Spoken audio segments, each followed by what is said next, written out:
Hello guys, welcome back to Priya cooking YouTube channel. ಇವತ್ತಿನ recipe ಏನು ಮಾಡೋದಂತ ನೋಡ್ಕೊಂಡು ಬರೋಣ ಬನ್ನಿ. ನಾನು ಇಲ್ಲಿ ಪ್ರೋಟೀನ್ ದೋಸೆ ಮಾಡ್ಕೋತಾ ಇದ್ದೀನಿ. ಅಂದ್ರೆ ಅಕ್ಕಿ, ರಾಗಿ ಹಾಗೂ ಹೆಸರು ಕಾಳು ಹಾಕಿ ಮಾಡ್ಕೋತಾ ಇದ್ದೀನಿ. ನಾನು 1 ಕಪ್ ಅಕ್ಕಿ ತೊಗೊಂಡಿದ್ದೀನಿ, 1 ಕಪ್ ರಾಗಿ ತೊಗೊಂಡಿದ್ದೀನಿ, 1 ಕಪ್ ಹೆಸರು ಕಾಳು ತೊಗೊಂಡಿದ್ದೀನಿ. ಅದಕ್ಕೆ 1 ಟೇಬಲ್ ಸ್ಪೂನ್ ಮೆಂತ್ಯ ಹಾಗೂ 1 ಟೇಬಲ್ ಸ್ಪೂನ್ ಕಡಲೆಬೇಳೆ ತೊಗೊಂಡಿದ್ದೀನಿ. ಹಾಗೆ ಅರ್ಧ ಕಪ್ ಉದ್ದಿನ ಬೇಳೆ ಹಾಕ್ಕೊಂಡಿದ್ದೀನಿ. ನಾನು ಇಲ್ಲಿ ಚೆನ್ನಾಗಿ ತೊಳ್ಕೊಬೇಕು, ಕ್ಲೀನಾಗಿ ನೀರು ಭಾಳ ಹಾಕಿ ನೀಟಾಗಿ ತೊಳ್ಕೊಬೇಕು. ಯಾಕೆಂದರೆ ಮೇಲ್ಗಡೆ ಈ ಥರ ಬರುತ್ತೆ ನೋಡಿ, ಕ್ಲೀನಾಗಿ ತೊಳ್ಕೊಬೇಕು. ಈ ಥರ ಇದೆಲ್ಲ ಹೋಗಬೇಕು ನೀರಿನಲ್ಲಿ. ರಾಗಿಯಲ್ಲಿ ಭಾಳ ಇದು ಗಲೀಜಿರುತ್ತಲ್ಲ, ಅದಕ್ಕೆ ಸ್ವಲ್ಪ ಚೆನ್ನಾಗಿ ತೊಳ್ಕೊಬೇಕು. ಅಕ್ಕಿ ಅಥವಾ ಹೆಸರು ಕಾಳು ಏನೋ 2 ಸತಿ ತೊಳ್ಕೊಂಡ್ರೆ ನಡೆಯುತ್ತೆ. ರಾಗಿಯಲ್ಲಿ ಭಾಳ ಹೊಲಸಿರುವುದರಿಂದ ಅದು ಒಂದು 5-6 ಸತಿ ತೊಳ್ಕೊಬೇಕು. ಎಷ್ಟು ಚೆನ್ನಾಗಿ ಬರುತ್ತೆ ನೋಡಿ, ಎಷ್ಟು ಕ್ಲೀನಾಗಿದೆ. ಈ ಥರ ತೊಳ್ಕೊಂಡು ಇಟ್ಕೋಬೇಕು ನೋಡಿ. ಇವಾಗ ನಾನು ನೀರನ್ನು ಹಾಕಿ ಇಡ್ತಾ ಇದ್ದೀನಿ.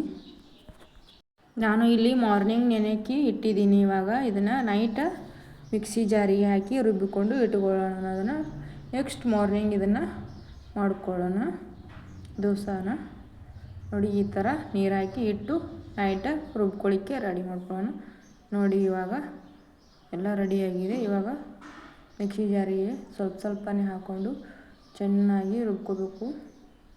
ಎಲ್ಲ ಕಾಳು ಮಿಕ್ಸ್ ಆಗಿರಬೇಕು ನೀಟಾಗಿ. ಈ ಥರ ಹಾಕಿ ನೋಡಿ, ಎಷ್ಟು ಚೆನ್ನಾಗಿ ರುಬ್ಬಿದ್ದೀನಿ. ಈ ಥರ ರುಬ್ಬಿ ಇವಾಗ ನೋಡಿ ನಾನು ಒಂದು ಪಾತ್ರೆಯಲ್ಲಿ ಹಾಕೋತಾ ಇದ್ದೀನಿ. ಈ ಥರ ಎಲ್ಲನೂ ರೆಡಿ ಮಾಡಿ ಇಟ್ಕೊಳ್ಳೋಣ. ಇವಾಗ ನೋಡಿ ನಾನು ಎಲ್ಲ ಹಾಕಿ ಇಟ್ಕೊಂಡಿದ್ದೀನಿ. ಒಂದ್ಸಲ ನಾವು ಎಲ್ಲ ಮಿಕ್ಸ್ ಮಾಡ್ಕೊಳ್ಳೋಣ. ಇವಾಗ ಮಿಕ್ಸ್ ಮಾಡಿಟ್ರೆ ಚೆನ್ನಾಗಿ ಹಿಟ್ಟು ಬರುತ್ತಲ್ಲ, ಅದಕ್ಕೆ ಈ ಥರ ಮಿಕ್ಸ್ ಮಾಡಿ ಇಟ್ಟು ಬೆಳಗ್ಗೆ ದೋಸೆ ಮಾಡುವ ನೋಡಿ. ನಾನು ಇಲ್ಲಿ ಮುಚ್ಚಿಟ್ಟಿದ್ದೆಲ್ಲ ಅದನ್ನು ಎಲ್ಲ ಎಷ್ಟು ಚೆನ್ನಾಗಿ ಉಬ್ಬಿ ಬಂದಿದೆ ನೋಡಿ. ಅದು ಸೈಡಿಗೆಲ್ಲ ಇದ್ದಿದ್ದು ರಾಗಿ ಹಿಟ್ಟಿಂದು, ಅದು ಪ್ಲೇಟಿಗೆ ಅಂಟ್ಕೊಂಡಿತ್ತು.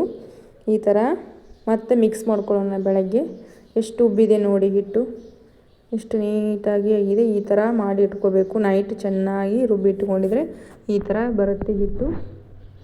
ಈಗ ಬೆಳಗ್ಗೆ ಮತ್ತು ಈ ಥರ ಎಲ್ಲ ಮಿಕ್ಸ್ ಮಾಡಿಕೊಂಡು ನಮಗೆ ಎಷ್ಟು ಬೇಕಷ್ಟು ಸ್ವಲ್ಪ ಕಡಿಗೆ ತೊಗೊಂಡು ಸ್ವಲ್ಪ ಉಪ್ಪು ಹಾಕ್ಕೊಳ್ಳೋಣ. ಸಪ್ರೇಟಾಗಿ ತೊಗೊಂಡು ಜಾಸ್ತಿ ಎಲ್ಲಕ್ಕೂ ಉಪ್ಪು ಹಾಕಿಟ್ರೆ ಅದು ಎಷ್ಟು ಬೇಕಷ್ಟೇ ಹಾಕ್ಕೊಂಡಿದ್ರೆ ಚೆನ್ನಾಗಿ ಬರುತ್ತೆ. ಉಪ್ಪು ಹಾಕಿಟ್ರೆ ಅದು ಹುಳಿ ಆಗುತ್ತೆ ಹಿಟ್ಟು. ನಾವು ಬೇಕಾದಷ್ಟು ಯೂಸ್ ಮಾಡಿಕೊಂಡು ಫ್ರಿಜ್ಜಲ್ಲಿ ಇಟ್ಕೊಂಡ್ರೂ ನಡಿತೈತಿ. ಈ ಥರ ನಾನು ಇವಾಗ ಪಡ್ಡು ಹಾಕೋತಾ ಇದ್ದೀನಿ ನೋಡಿ. ಹೀಗೆ ಪಡ್ಡು ಹಾಕ್ತಾ ಇದ್ದೀನಿ ನೋಡು. ಭಾಳ ನೀಟಾಗಿ, ಭಾಳ ಕ್ರಿಸ್ಪಿಯಾಗಿ, ಸ್ಮೂತಾಗಿ ಬರುತ್ತೆ ಪಡ್ಡು.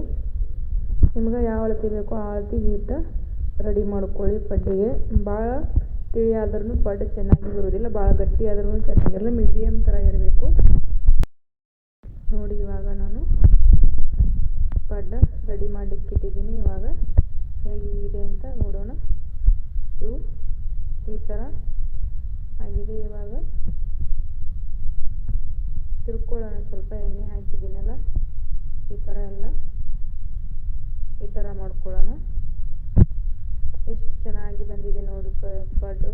ಕಲರ್ ಮಾತ್ರ ಸೂಪರ್ ಆಗಿದೆ. ರಾಗಿ ಹಾಕಿದ್ರಿಂದ ಕಲರ್ ಸ್ವಲ್ಪ ಬ್ರೌನಿಶ್ ಬಂದಿದೆ ನೋಡಿ. ಈ ಥರ ಎಲ್ಲ ತೆಗಿಬೇಕು ನೀಟಾಗಿ.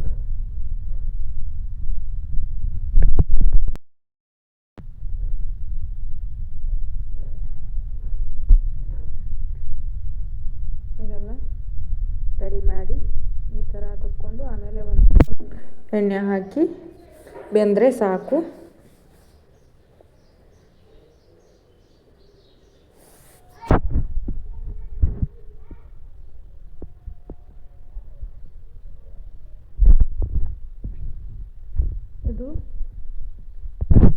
ಅದು ರಾಗಿ ತಿನ್ನಲಾರ್ದೇ ಇರೋರು, ಹೆಸರು ಕಾಳು ಯೂಸ್ ಮಾಡಲ್ಲ, ಅವರಿಗೆಲ್ಲ ಇದು ಈಸಿ ಆಗುತ್ತೆ. ಇದರಲ್ಲಿ ಪ್ರೋಟೀನ್ ಅಂಶ ತುಂಬಾ ಇರುತ್ತಲ್ಲ, ಅದಕ್ಕೆ ಸಣ್ಣ ಮಕ್ಕಳಿಗಾದ್ರೂ ಇದು ತಿನ್ನಲಿಕ್ಕೆ ಇಷ್ಟ ಆಗುತ್ತೆ. ಇದರಲ್ಲಿ ನೀವು ಮಸಾಲೆ ಪಡ್ಡು ಆದರೂ ಮಾಡ್ಕೋಬೋದು. ಇದರಲ್ಲಿ ನೀವು ಈರುಳ್ಳಿ, ಕೊತ್ತಂಬರಿ ಸೊಪ್ಪು ಹಾಗೆ ಸಬ್ಬಸಿಗೆ ಸೊಪ್ಪು ಎಲ್ಲ ಹಾಕಿಕೊಂಡು ಮಸಾಲೆ ಫಡ್ಡಾದರೂ ಮಾಡ್ಕೋಬೋದು. ತುಂಬ ಚೆನ್ನಾಗಿ ಬರುತ್ತೆ ಅದನ್ನು. ಹಾಗೆ ವೆಜಿಟೇಬಲ್ ಆದರೂ ಹಾಕ್ಕೋಬೋದು ನೀವು. ನೋಡಿ ಯಾವ ಥರ ಬಂದಿದೆ ಅಂತ, ಎಷ್ಟು ಚೆನ್ನಾಗಿ ಬಂದಿದೆ. ತುಂಬ ಸ್ಮೂತಾಗಿ ತುಂಬ ಟೇಸ್ಟಿಯಾಗಿತ್ತು ಇದು ಪಡ್ಡು. ಇವಾಗ ಎಲ್ಲ ರೆಡಿಯಾಗಿದೆ, ತೆಗಿಯೋಣ. ಇವಾಗ ನೋಡಿ ಎಲ್ಲ ತೆಗೆದುಬಿಟ್ಟು ರೆಡಿ ಮಾಡ್ಕೊಳ್ಳೋಣ. ಇವಾಗ ಹೇಗಾಗಿದೆ ಅಂತ ಟೇಸ್ಟ್ ನೋಡೋಣ. ಇವಾಗ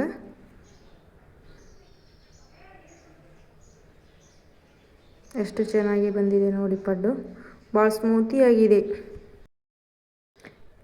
ಈ ಹಿಟ್ಟಿನಿಂದ ನೀವು ದೋಸೆ ಸಹ ಮಾಡ್ಕೋಬೋದು. ಭಾಳ ಚೆನ್ನಾಗಿ ಬಂದಿದೆ. ನಾನು ಮಾಡಿದ್ದೆ ಆದರೆ ವಿಡಿಯೋ ಮಾಡ್ಕೊಳ್ಳಿಕ್ಕೆ ಆಗಿಲ್ಲ.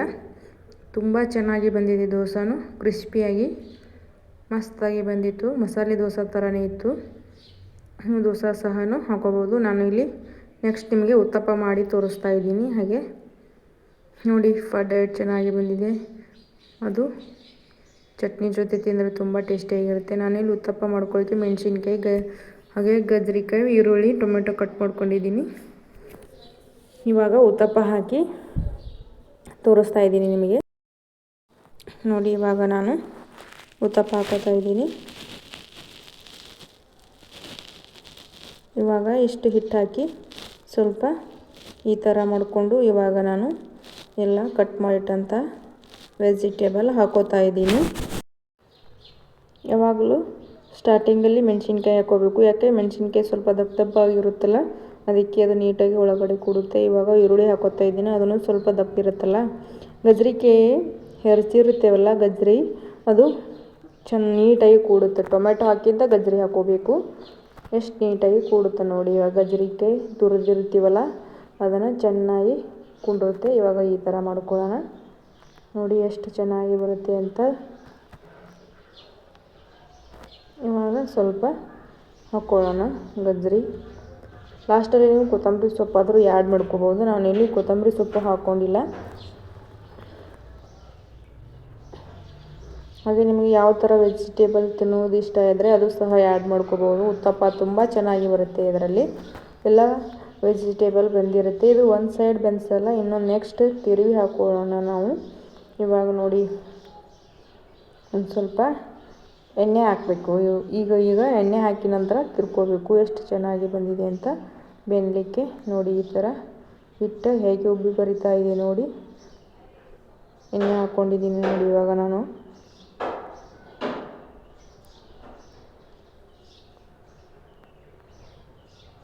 ನೋಡಿ ಏನೂ ಅಂಟ್ಕೋತಾ ಇಲ್ಲ ಇವಾಗ ಹಿಟ್ಟು.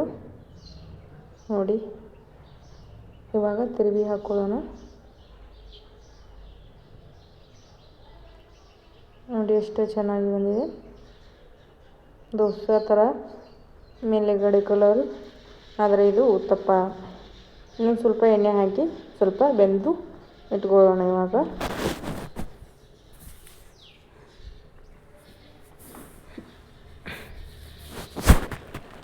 ಎರಡು ಸೈಡೇ ಬೆನ್ಸಿದ್ರೆ ಟೇಸ್ಟಿಯಾಗಿ ಬರುತ್ತೆ. ಒಂದೇ ಸೈಡ್ ಬೆನ್ಸಿದ್ರೆ ಅಷ್ಟೊಂದು ಸರಿ ಅನಿಸೋದಿಲ್ಲ ಉತ್ತಪ್ಪ. ದೋಸೆ ಉತ್ತಪ್ಪ ಹೇಗಿದೆ ಅಂತ ಕಮೆಂಟ್ ಮಾಡಿ ತಿಳಿಸಿ. ಹಾಗೆ ಸಬ್ಸ್ಕ್ರೈಬ್ ಮಾಡ್ಕೊಳ್ಳಿ, ಕಮೆಂಟ್ ಮಾಡಿ, ಶೇರ್ ಮಾಡಿ, ಸಬ್ಸ್ಕ್ರೈಬ್ ಮಾಡಿ. ನೋಡಿ ಈ ಥರ ಹೇಗಾಗಿದೆ ಅಂತ ದೋಸೆ ಇವಾಗ ರೆಡಿಯಾಗಿದೆ.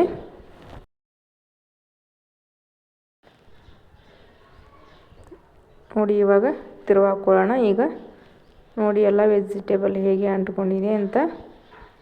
ಇವಾಗ ನೋಡಿ ಅದಕ್ಕೆ ಉತ್ತಪ್ಪಕ್ಕೆ ಇದೆ.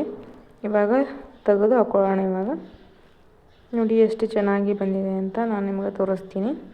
ನೋಡಿ ಎಷ್ಟು ನೀಟಾಗಿ ಮೇಲ್ಗಡೆ ಕ್ರಿಸ್ಪಿ ಥರ ಇದೆ, ಒಳಗಡೆ ಮೆತ್ತಗಿದೆ, ಚೆನ್ನಾಗಿದೆ.